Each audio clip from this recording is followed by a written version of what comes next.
बहुत साल पहले की बात है। एक आलसी लेकिन भोला भाला युवक था आनंद। दिन भर कोई काम नहीं करता, बस खाता ही रहता और सोए रहता। घर वालों ने कहा कि चलो, जाओ निकलो घर से, कोई काम धाम करते नहीं हो, बस पड़े रहते हो। वह घर से निकलकर यूं ही भटकते हुए एक आश्रम पहुंचा। वहां उसने देखा कि एक गुरुजी हैं और उनके शिष्य कोई काम नहीं करते, बस मंदिर की पूजा करते हैं।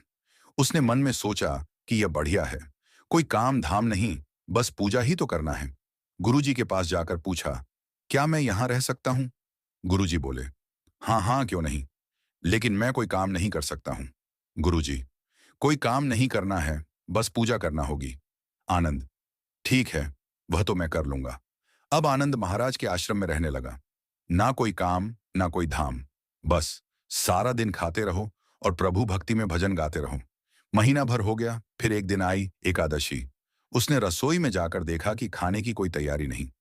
उसने गुरुजी से पूछा कि आज खाना नहीं बनेगा क्या?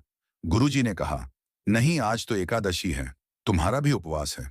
उसने कहा, नहीं, अगर हमने उपवास कर लिया तो कल का दिन ही नहीं देख पाएंगे। हम नहीं कर सकते उपवास, हमें तो भूख लगती है। आपने पहले क्यों नहीं बताया? गुरुजी ने कहा, ठीक है, तुम ना करो उपवास, पर खाना भी तुम्हारे लिए कोई और नहीं बनाएगा, तुम खुद बना लो। मरता क्या ना करता, गया रसोई में। गुरुजी फिर आए।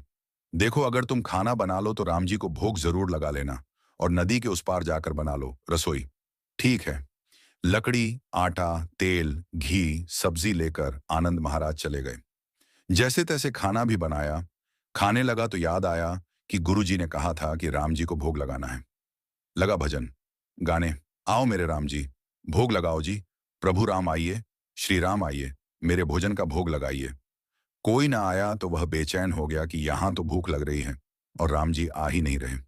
भोला मानस जानता नहीं था कि प्रभु साक्षात तो आएंगे नहीं, पर गुरुजी की बात मानना जरूरी है। फिर उसने कहा, देखो प्रभु राम जी, मैं समझ गया कि आप क्यों नहीं आ रहे हैं। मैंने रूखा सूखा बनाया है और आपको तर माल खाने की आदत है, इसलिए नहीं आ रहे हैं।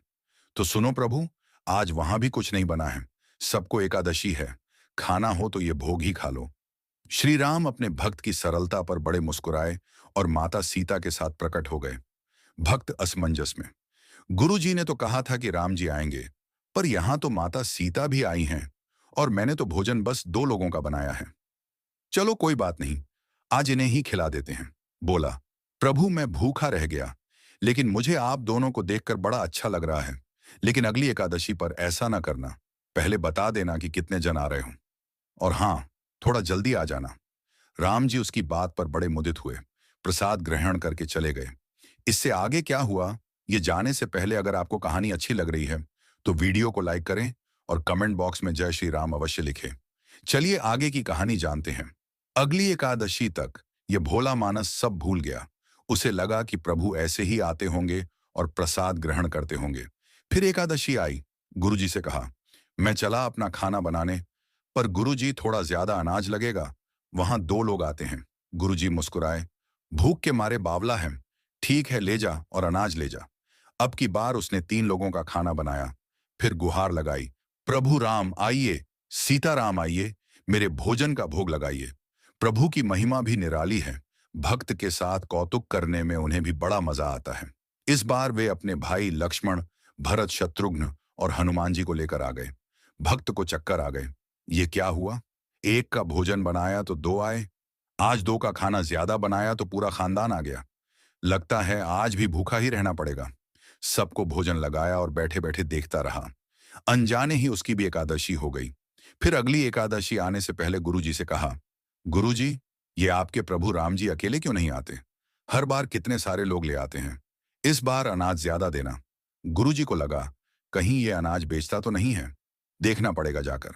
भंडार में कहा, इसे जितना अनाज चाहिए दे दो, और छुपकर उसे देखने चल पड़े। इस बार आनंद ने सोचा, खाना पहले नहीं बनाऊंगा, पता नहीं कितने लोग आ जाएं, पहले बुला लेता हूं फिर बनाता हूं। फिर टेर लगाई, प्रभु राम आइए, श्री राम आइए, मेरे भोजन का भोग लगाइए। सारा राम दरबार मौजूद।